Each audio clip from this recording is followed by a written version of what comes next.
জান্নাতের জন্য প্রস্তুতি কতটুকু? কিন্তু যুবকরা বলবে আমরা তো জান্নাত চিনি না, প্রস্তুতি নিব কি করে? ঠিক না?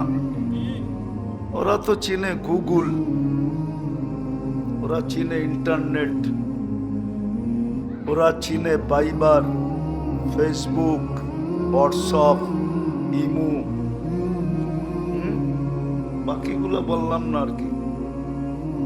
14 তারিখ জান্নাত তো চিনে না। না চিনার কারণেই তো আজকে আমরা মাটি নিয়েই বড় খুশি। নাহলে দুনিয়া তো মাটির তৈরি। আর দুনিয়া সুনিয়া মিনাত তুরাব, দুনিয়াটা মাটির তৈরি। ওমা ফিহা মিনাত তুরাব, যা দেখতেছি সব মাটির। আরেকটা শব্দ আছে সায়াকুনু তুরাব, একদিন আসবে সব মাটি হয়ে যাবে।